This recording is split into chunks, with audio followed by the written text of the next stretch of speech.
Tomorrow marks a year since President Trump's election, and tonight could be a partial referendum on his performance. In the day's marquee event, Democrat Ralph Northam battled Republican Ed Gillespie in the Virginia governor's race. The campaign was laced with racial overtones and attack ads.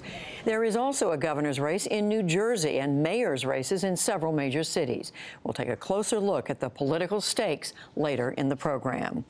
The day's other leading story, the Texas church massacre. New disclosures emerged today about the bloodbath in tiny Sutherland Springs and about the killer. William Brangham begins our coverage. All of a sudden I hear like firecrackers pumping. Ta ta ta ta ta ta ta. Everybody get down, they're shooting at us. From survivors today, new accounts of Sunday's horror. Roseanne Solis and her husband, Joaquin Ramirez, were in the congregation when the shooting started. She was wounded in the arm.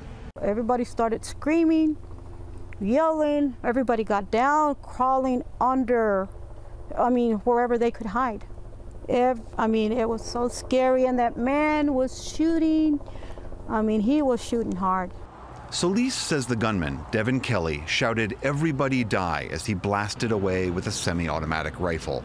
Ramirez says anyone making noise, even the youngest, was targeted. The babies were crying, and when the babies were crying... Records now show that Kelly passed background checks for 4 guns he bought between 2014 and 2017. That's despite a 2012 domestic assault conviction in the Air Force, followed by death threats against his superior officers, attempting to sneak weapons onto a military base, and a brief escape from a mental health facility. He spent a year in military prison and was then given a bad conduct discharge.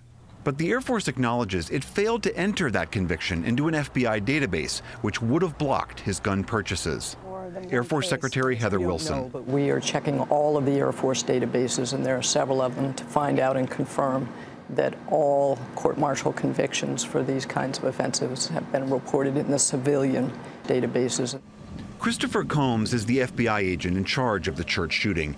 He says the failure in this case meant Kelly was not on the FBI's radar. Unfortunately, this has happened in the past from a number of agencies. Nothing is perfect. Texas Republican Congressman Mac Thornberry chairs the House Armed Services Committee. In a statement today, he called the situation appalling and said the failure to properly report domestic violence convictions may be a systemic issue within the Air Force.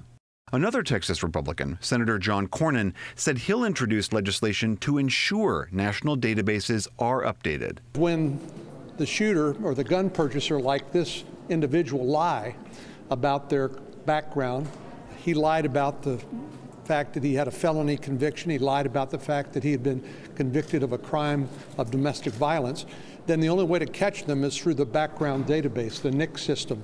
Back in Sutherland Springs, investigators say they hope to wrap up their work at the church tomorrow. And Vice President Mike Pence also plans to travel to the town tomorrow to meet with families of the victims. For the PBS NewsHour, I'm William Brangham. We'll talk about gun laws, background checks, and the victims in Texas right after the news summary. In the day's other news, a Texas law cracking down on sanctuary cities for undocumented immigrants went before a federal appeals court in New Orleans. Under the law, police must cooperate with federal immigration authorities or they could face criminal charges. Most of the large cities in Texas are challenging the statute. Members of both parties in Congress called today for permanent action to let some 5,000 Nicaraguans stay in the U.S. They were admitted nearly 20 years ago under a temporary program after a hurricane hit their homeland. Last night, the Trump administration announced that they have 14 months to leave the United States. A new warning today that Puerto Rico needs help on an unprecedented scale. A congressional committee heard that nearly 60% of the island still has no electricity, more than a month after Hurricane Maria, and thousands of people are still in temporary shelters. Natalie Jaresco chairs a federal board overseeing the U.S. territory's finances. She appealed for more federal aid. Because of the damage to the ability to collect revenues, the disruption of the underlying economic activity, and storm recovery spending, the Commonwealth and its instrumentalities are facing billions of dollars in cash shortfalls just to provide the basic functions of government.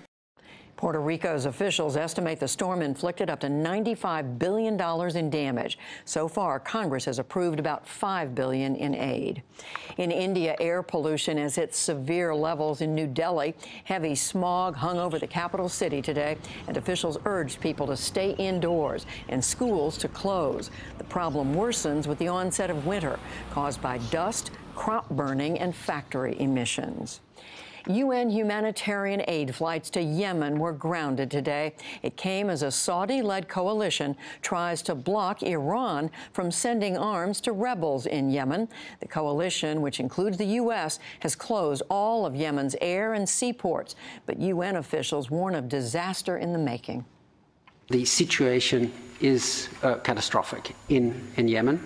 It's the worst food crisis we're looking at in the world today. 7 million people on the brink of famine, millions of people being kept alive by our humanitarian operation. So this is a lifeline that must be continued. A cholera epidemic is also raging in Yemen, affecting hundreds of thousands of people. A former foreign policy advisor to the Trump campaign now says that he did speak with a high-level Russian official last year. Carter Page previously had denied it, but he's now told a congressional committee that he, quote, briefly said hello to the deputy prime minister of Russia after a speech in Moscow. He says that others in the campaign knew about the trip, including Senator Jeff Sessions, now the Attorney General.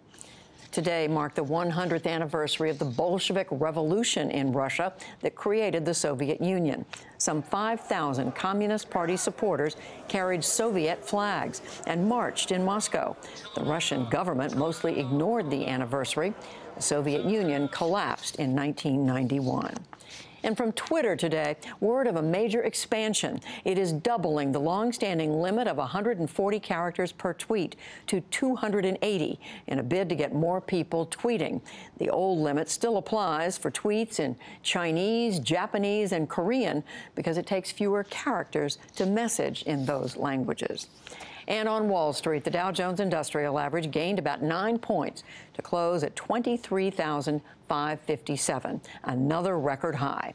The Nasdaq fell 18 points, and the S&P 500 slipped a fraction.